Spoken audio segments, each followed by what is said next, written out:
So good morning once again to all you shut-ins out there. Again, you can't come to us. We'll come to you. It's quite a long report to the 15th verse, 1st chapter, 6th canto. So it's worth spending some more time on. Starting from the second paragraph here. Since Maharaj Parikshit was a great devotee, the answers of his guru, Sukadeva Goswami, concerning Karmakanda and Gyanakanda would not satisfy him.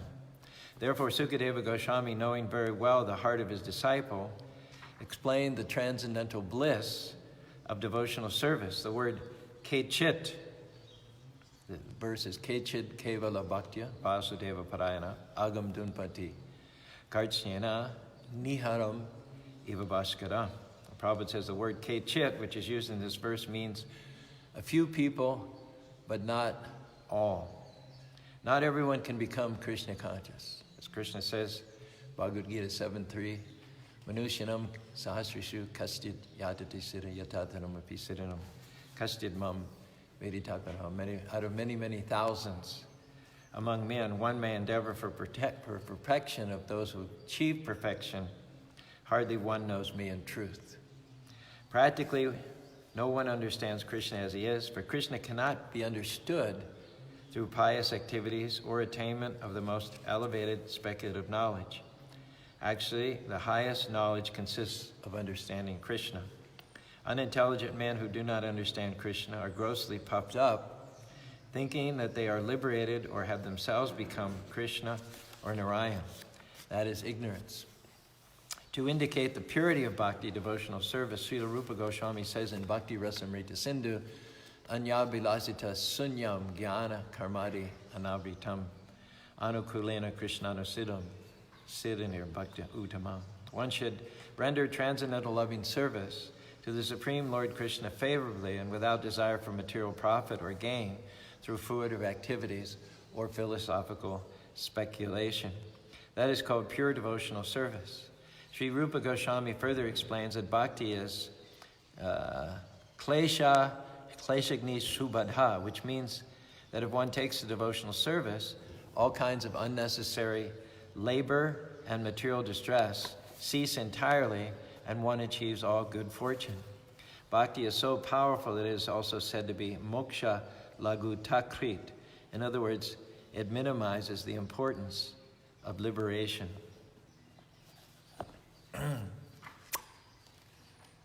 In this world, it's a world of dualities. Icha dvesha samutena, dvandva mohena bharata, samaham sarvabhutani. Hot, cold, happiness and distress, honor, dishonor, success, failure. And it's all based on the ultimate two dualities, attachment and rejection. Raga, dvesha. Raga means to be attached to things which are temporary. Dvesha means to reject them.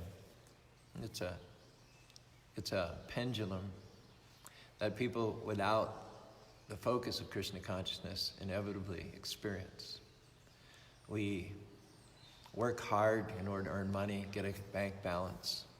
And in order to get that money, generally we go into a stark, unattractive, depressing, concrete jungle, sit in an office, artificial ventilation, peck away at keyboard. Could be nothing more unnatural.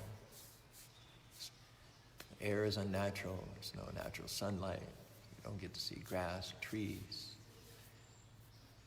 The sky is only visible between the skyscrapers, and only a little sliver of sky between the skyscrapers. Why do we subject ourselves to all this? So we can get money. And if you have a lot of money, then I bet you have a country house. I bet you don't stay in the city on the weekends. I'll bet you as soon as you can, you get out there to where there's grass and trees and river and birds, places where you can hike. If you're wealthy enough, you have your own place. You buy your own real estate. And that's where you really enjoy. You may have an apartment in the city, even a townhouse. But you're always looking forward to getting out, where you can stretch your senses and enjoy the natural things that God gave us. And if you don't have a lot of money, you can't afford to buy something out in the country, at least you go out there. You get your Subaru and put your bicycle on top, put on your colorful top and shorts. You go out. So this is called Raga Dvesha. Raga Dvesha. We work hard, very intensely, in order to get some funds, and then as soon as we get those funds, we quit that competitive, fruitive environment, and we go out back to what God has provided us. I often wonder, why not just do that directly? All you need for happiness is an acre of land, 1 or 2 cows. Everything's there. You've got the association of your family members and friends. We have a volunteer program here in Spanish Fork. We've done it for about 5 or 6 years. We're actually part of 3 programs: WOLF, Worldwide Opportunity for Organic Farming, Help Exchange, and Workaway. We probably had a few hundred people, young people, come through here. They're taking a gap year. Most of them have degrees or even graduate degrees. And before they get stuck into marriage and children and a career, which kind of locks them in for at least 20 years, they want to travel and see the world. So I'm thinking they've educated themselves at great cost and great expense and time. They have degrees. They have technological savvy. But what they can't wait to do after 4 years of sitting in classroom, listening to professors, writing reports and taking tests, what they can't wait to do is come here or someplace similar and get down on their knees in the dirt. So what's really important and what really makes you happy? We had to cancel we rescheduled the Festival of Colors from March, the spring, to September this year. That was kind of disappointing because it's a wonderful community event. It's a good fundraiser for the temple, but the good news is that we're getting to the gardening a lot earlier. We've never been able to garden this early. We've always had to wait till May in order to get into it, and then we're kind of trying to catch up. But it's March, and we're tilling, we're putting ground cloth down, we're setting out the irrigation systems. There's a kind of a deep satisfaction. I don't think you can be really Krishna conscious without making your best effort to grow your own food and grow your own herbs and be self-sufficient. God gave us everything that we need in order to be self-sufficient. You don't have iPhones, iPads, motor cars hanging on trees, but you do have fruits and flowers and grains and vegetables. And there's a deep satisfaction in able to take what God gave you, the soil, the sunshine, the rain, the potency of the seeds, and your own energy and power, and with friends and family members, just weed and till, plant, seed, grow, harvest, cook, offer to Krishna, and eat it. This is the definition of happiness. Unfortunately, most people are susceptible to getting off track. They see advertised, manufactured commodities which are unnatural, which don't come to us in the normal course of affairs. So you have to adopt an unnatural lifestyle in order to get an unnatural commodity. And the result is that you lose yourself somewhere in all of that.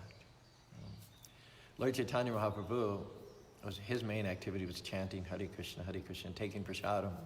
He was, in other words, mad after God. And his name means the life force exhibited in eternality. A soul, a living entity who's in his or her natural state, automatically thinks of God, automatically believes of God, automatically intuits a last life, a next life, automatically intuits karma, action and reaction, and it automatically has sensitivity towards all of the living beings, including the animals and the plants. That's when we're natural. That's when we're not pressured or forced into something unnatural. Example is given, water is wet when it's natural. But when it's exposed to unnatural cold, then water becomes ice. Or when it's exposed to unnatural heat, it becomes gaseous. So those are unnatural states for water, hard or gaseous. Natural state is liquidity. So our natural state is to be God conscious. Nitya Siddha Krishna Prema Sadhu Karanai Shravanandi Sudichite Kodi Udai. God consciousness is the dormant natural state of every living being. And we can awaken that, cause that to arise very easily by chanting God's holy names and taking prasad that's offered to Him. Unfortunately, modern culture, materialistic society, pressures us into an unnatural state where we become overly anxious, we become feverish to work in an unnatural way in order to get things which do not come to us in the ordinary course of affairs. And then, of course, at some point, you just become fed up and you just want to throw it all up and go into the country. But then you can only afford to stay in the country for Saturday and Sunday. Then you have to go back to the city on Monday in order to earn money to keep up that back and forth lifestyle. Well, Krishna says in the Bhagavad Gita, Raga Dvesha Vimuktishu Vesha and Indriyascha Atma Vesha Vidirma Na Prashadam Adhigajati. Only Raga Dvesha Vimuktesh. Raga means attachment, Dvesha means envy or revulsion. You have to be in the middle. You can't be this way or that way. You have to be free from attachment and aversion. Visha and Indriyascha. And attachment and aversion are generated from trying to satisfy the senses, the pursuit of sense gratification, because it never stops. The more you indulge, the more you give into the demands of the senses, the stronger they become. And the more your soul has to take a back seat. The more the needs of the soul, the voice of the soul, the conscious of the soul becomes quieter. And the voice of eating, sleeping, mating, defending, touching, tasting, smelling, seeing becomes more and more insistent and more loud and more difficult to ignore. So devotees are unique amongst people who are overly attached and people who are detached, so-called. Devotees are unique. They're not attached, they're not detached. They don't need this, they don't reject this. Everything is created by God. Everything comes originally from God. And so the proper feeling is that none of it's for me in the first place. It wasn't created for my satisfaction. God created everything for His satisfaction, just like a man builds a factory. He spends a great deal of money, a great deal of energy. He creates that factory. And then he gets to enjoy the results of that factory. Not the employers. The employees, they get a wage, they get a living stipend, but they are not the owners or the proprietors, nor can they said to be the enjoyers of the factory or the manufactured items that come out of the factory. So God created everything for His enjoyment, and when we sync with that, when we act as His parts and parcels, desiring to serve Him with love and devotion, we're acting according to our original constitutional position. Otherwise, bhakti, the desire for excessive enjoyment, is a witch who, once she gets hold of you, she sucks your blood, drains your energy, siphons out any sense of purposefulness or meaningfulness in life. And then mukti, after we pursue madly and unnaturally and feverishly bhakti, then we want mukti. We want some or other get out of it, get out of the rat race, get a break from the rat race. Well, mukti is another which also, because those who separate themselves from fruitive activities, in other words, working for a paycheck, for a salary, for some fruits, they're obviously not happy. They're always anxious, full of material desires. However, those who are detached from fruitive activities, they don't work fruitively, but they work in order to cultivate knowledge, to know the difference between matter and spirit, to be able to distinguish between the soul and the body, to know what is missing in a body at the time of death. Those are called jnanis, and they're higher, they're better than the fruitive workers who are working pretty much like animals, just on a more polished animalistic level. So the people who cultivate knowledge, as we talked about a couple days ago, they're generally more honest, they have more integrity, they're less willing to sacrifice their spiritual well-being for some temporary material benefit. But the problem is that in giving up gross enjoyment, they come to the point of wanting to merge and become one with God. In other words, they can't acknowledge that. They acknowledge that we're not the enjoyers, but they can't acknowledge that there is a supreme enjoyer who's the Lord of all of us. And they can't bring themselves to the position of wanting to serve a superior. So therefore they try to merge and become one with God.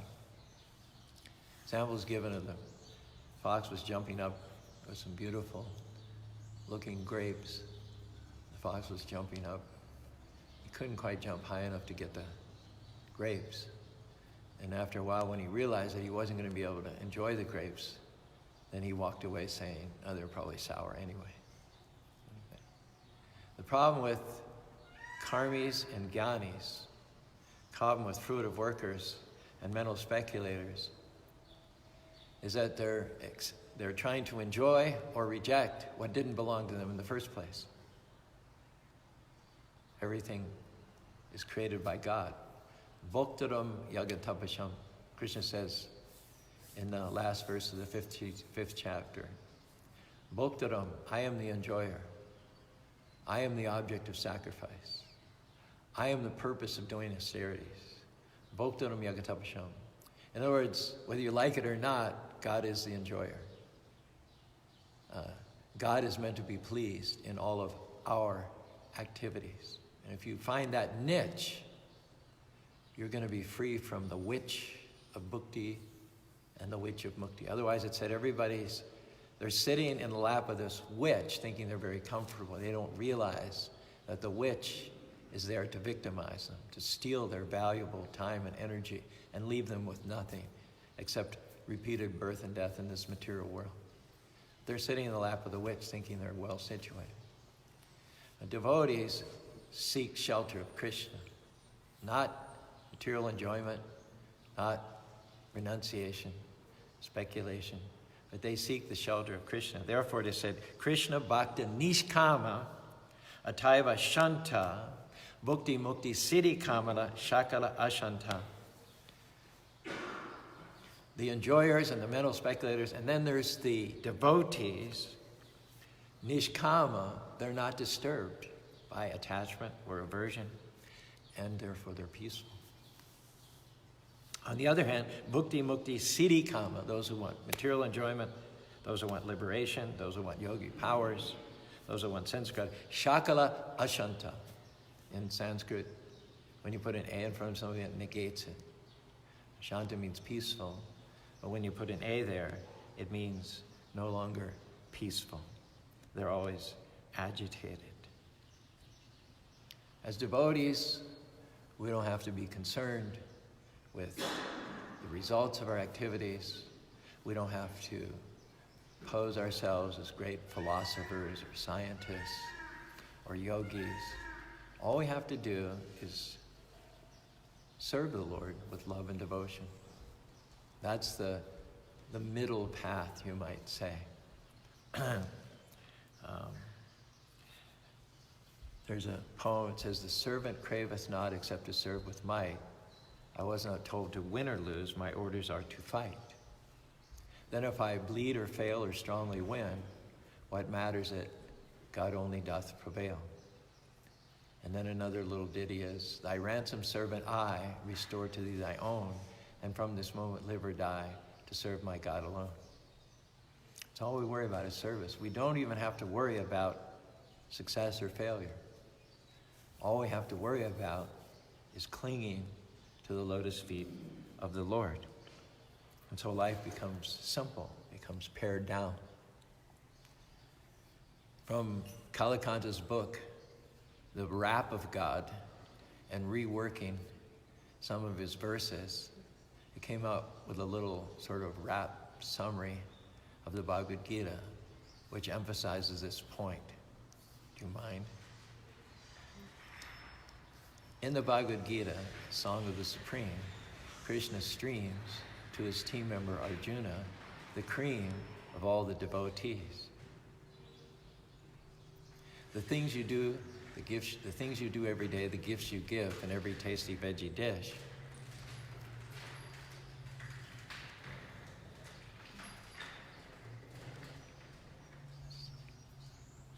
Offer them to me with love and see your soul enriched.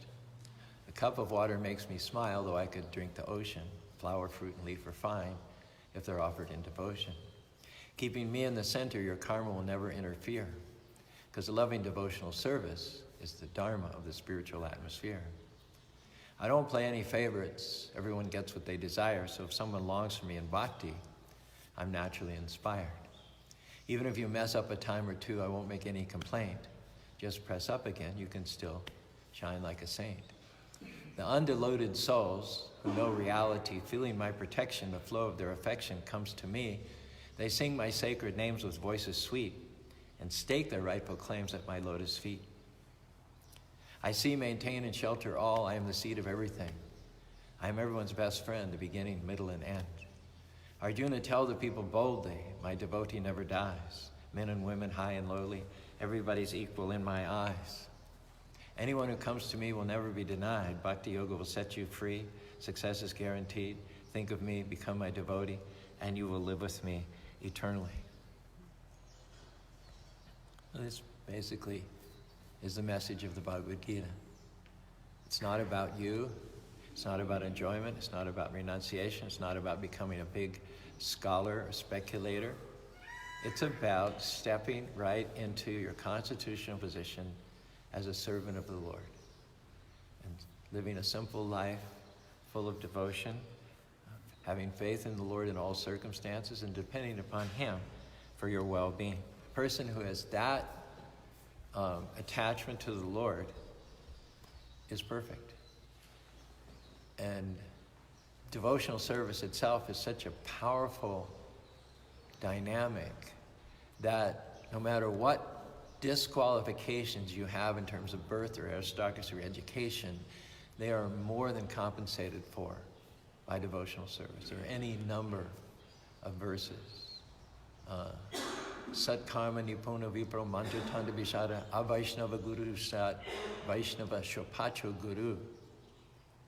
Says even if someone knows all verses and all rituals and all karma kanda, all the ceremonies by which you can attract wealth and fame and good birth, even one who knows all of that and knows the scriptures, the arcane verses of the scriptures, it is said, if he's not a Vaishnava, if he doesn't have devotion, then he cannot be a guru. He cannot be someone who leads other people on the right path. He, in fact, is someone who will misdirect them to karma or mental speculation, fruitive activities or mental speculation. But on the other hand, it says that even if he is born in the family of dog eaters, social outcasts from all points of view, if he has devotion to Krishna, then he can be a guru. And devotional service is so powerful that it can counteract any shortcomings or any disadvantages. Aho bata shapacho yu guru yazdibarke vartate nama tubhyam tepus te shashner arya brahmanacho nama grinati yete. Aho is like it's an expression of astonishment. It's like aho, aho, just like it sounds. Bata shapacho, again.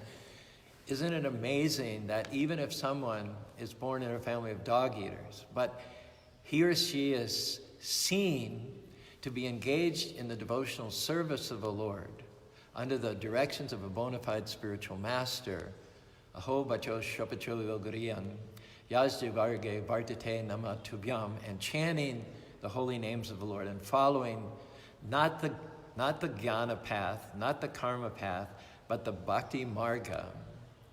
Tepus tepu che shashner arya. They have considered to have done all austerities, studied all the Vedas, performed all sacrifices, and they are the best of the Aryan family.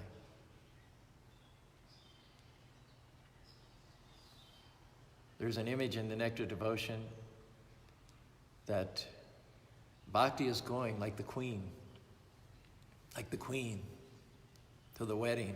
She's got a beautiful dress and a gown, and the gown would trail, it would drag behind her on the ground as she goes, were it not for the fact that karma and jnana, fruitive, the personification of fruitive work and the personification of mental speculation, follow along behind Bhakti, holding her train, you might say. It says, Vasudeva Bhagavati Bhakti Yoga Pari Jnanati Ashuvayurgyam Jnanam Chiyada Haitukam. Sukadeva Goswami says, Vasudeva Bhagavati, if you are devoted to Vasudeva, the Supreme Personality of Godhead, Bhakti Yoga Prayojita, in devotional, in Bhakti, it says, Vasudeva Bhakti Yoga, Janayati Ashuvairagyam, you get the full results of knowledge and renunciation without any separate endeavor. And Bhakti includes knowledge, it includes abundance, it includes detachment. So if you have Bhakti, you have everything. You don't have to make any separate endeavor. So Bhakti is the queen. Bhakti is the ultimate occupational duty for the living being.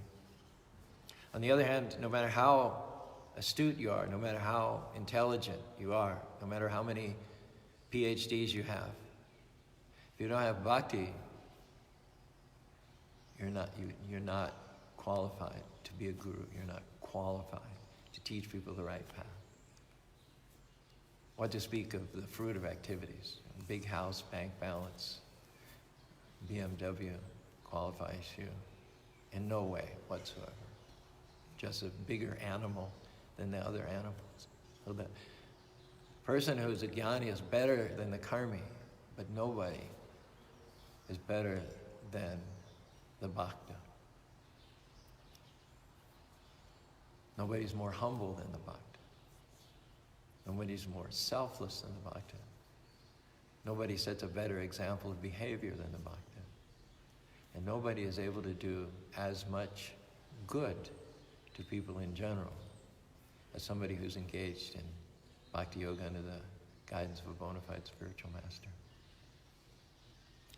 So we'll stop there. Is there one question, perhaps? No? Left you without any questions? Om Tat Sat? All right. See who we have here. Mala is a regular, comes every day. Sachidananda Das from Los Angeles. His wife does henna at some of our Festival of Colors, which are all rescheduled at the present moment. Sunil Dani, I don't know, it's a new joinee, I think.